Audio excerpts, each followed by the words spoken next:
जहां जहां रात में कुकुर सुतता था वहीं ये लोग बैठ के गेम खेलता है। तो कुकुरो सोचता है ये कुकुर कहां से आया, वो भी परेशानी में।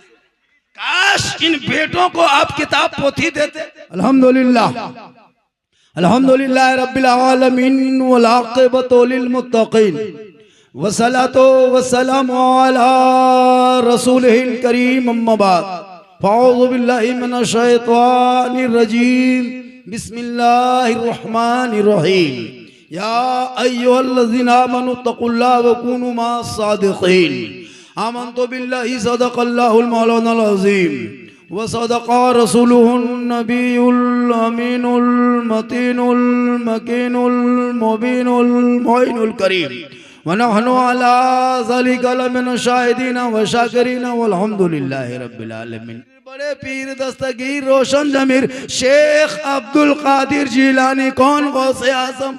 वो गौसे आज़म जो इशा के वजू से फजर की नमाज 1, 2, 5, 10, 15, 18, 17, 22, 25, 30, 35 साल नहीं, मुसलसल 40 साल तक इशा के वजू से फजर की नमाज पढ़ते रहे, उसी को हम बड़े पीर कहते। 16 साल तक एक पाँव में इशा फजर के बीच में खड़े होके मुकम्मल तिलावत कुरान कर दे, उसी को दस्तगीर कहते हैं।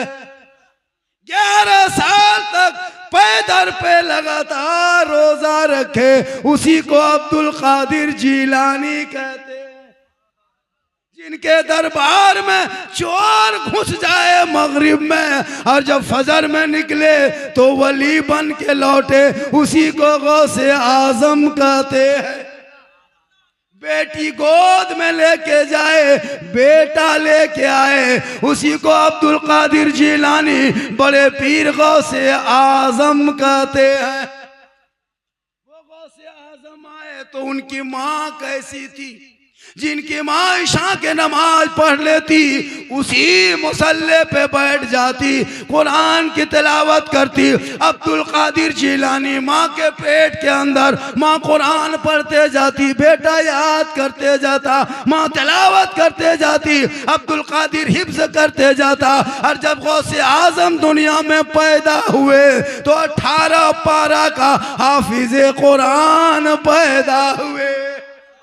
माँ कुरान पढ़ के सोए, बेटा गौसे आजम पैदा हो। माँ इबादत करके सोए, बेटा मुफ्ती आजम पैदा हो। माँ सजदा करके सोए, बेटा हुजूर मुजाहिद मिल्लत पैदा हो। माँ क़याम करके सोए, बेटा आला हजरत पैदा हो। माँ सजदा करके सोए, बेटा हुजूर ताजुल शरिया पैदा हो। आज की मेरे समाज में हमारे बेटे बिगड़ गए, भाई बिगड़ गए। वजह यह है कि आज मेरी माँ बहनें कुरान पढ़ के नहीं सोती, इशा के नमाज पढ़ के नहीं सोती, वो LCD देख के सोती है, वो सीरियल देख के सोती है, वो मोबाइल देख के सोती है, वो गाना सुन के सोती है। अब्बे अबू बेटा पेट में है, 6 महीना 4 महीना, माँ 1.5 घंटा सीरियल देखे। अब वो बच्चा पैदा हो रहा है तो गुलाम गौस पैदा नहीं हो रहा, गुलाम पबजी पैदा हो रहा क्या हजरत? अच्छा सुने, पब जानते हैं किसका नाम है? नहीं जानते हैं? सुन लीजिए, आज सुन लीजिए, वक्त है सुना दे रहे। पब एक लड़का है जिसकी उम्र 9 साल है। कितनी उम्र है उसकी? और वो कहाँ का है? इसराइल का है, यहूदी का बेटा है। किनका बेटा है? यहूदी का। यहूदी किसे कहता है आपको पता है? यहूदी पता नहीं? हजरत यूसुफ अलैहिस्सलाम को जो कुआं में डाला था तो उनके 10 भाई थे, 10 भाइयों ने मिल के जो डाला था। तो यूसुफ अलैहिस्सलाम को जो 10 भाइयों ने मिल के जो डाला था, उनकी जो नस्ल अभी है उन्हीं को यहूदी कहते हैं, और वही इसराइल है। और जो भाई अपने भाई का ना हो सका वो आपका होगा। अपने भाई को कुआं में डाला था, उनके नस्ल क्या करता है? आपके बच्चों को एक गेम बनाया पबजी, उसका नाम पब है, उसने जी लगा दिया। पबजी बना के मोबाइल में ऐप बना के डाल दिया। अब उस गेम से यहूदी का बेटा अरबों खरबों रुपया कमा के एसी में सोया हुआ है। और उसी गेम को तेरा बेटा देखने के चक्कर में जहां कुकुर सुतता है, जहां कुकुर बैठता है, वहां तेरा बेटा बैठ के गेम खेल रहा है। कितना होशियार है! 9 साल का बेटा तेरे बेटे को घर से बाहर निकाल दिया, गली में बैठा दिया।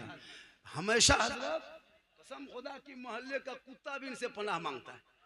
जहां जहां रात में कुकुर सुतता था वहीं ये लोग बैठ के गेम खेलता है। तो कुकुरो सोचता है ये कुकुर कहां से आया, वो भी परेशानी में। काश इन बेटों को आप किताब पोथी देते, पढ़ाते, कॉलेज में, स्कूल में, मदरसे में, कहीं पढ़ाते, लेकिन पढ़ाते। तेरा बेटा पढ़ता तो 12-1 बजे रात घर से बाहर नहीं निकलता। जलसा माँ करके, अभी जहां से हम निकल रहे थे, जलसे माँ करके गेम खेल रहा है।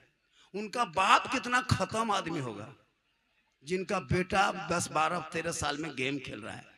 20,000 का मोबाइल देके तुम बच्चे को जो बर्बाद कर रहे हो ना, उससे बढ़िया के पिस्तौल खरीद के दे दो। एक आदमी मार के अकेले जेल जाएगा, ये मोबाइल से पूरा खानदान को बर्बाद कर देगा।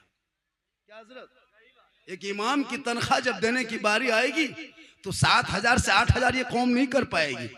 लेकिन एक ही घर में जाके देख तो हर महीने में 5 मोबाइल, 6 मोबाइल, 8 मोबाइल घर में है। अगर 5 मोबाइल में बाचर से 6 मोबाइल, आपके 3 बेटा, 3 बहू, भाई है, बहन है, मिला के 5-6 रख दीजिए तो 6 मोबाइल में 300-300 रुपया रिचार्ज करते कितना होता है? 1,800 रुपया आप अंबानी को हर महीना दे देते हो। खुशी खुशी 27 दिन में, 26-24 दिन में देते हो, 28 दिन में दे देते हो। 1-2 हज़ार एक घर से 1,500, 1,200, 1,500 हर मुसलमान अंबानी को देता है हर महीना। लेकिन एक इमाम की तनख्वाह अगर 100 रुपया है, कह दे 120 रुपया लगेगा, मौलाना नहीं रखेंगे, नहीं रखता। और कहते मौलाना इस्लाम खतरे में। इस्लाम खतरे में नहीं, तुम्हारा बेटा घर से बाहर गेम खेल रहा है, वो बेटा खतरा में। इस्लाम कभी खतरे में आया नहीं। मेरा धर्म इतना कमजोर थोड़ो है कि नारा लगा देगा इस्लाम खतरे में आ जाएगा। अभी गाजियाबाद के डासना के वो एक जाहिल अनपढ़ आदमी नहीं कहा कि नबी के शान में गुस्ताखी किया, सोचा इस्लाम कमजोर हो जाएगा। तुम्हारे तरह गुस्ताखी करने वाले अबू जहल, अबू लहब, उतबा, शैबा दुनिया में जन्म लेके खत्म हो गया। इस्लाम आज भी जिंदा है, कल भी जिंदा रहेगा, कयामत तक जिंदा रहेगा। इस्लाम मिटाने वाले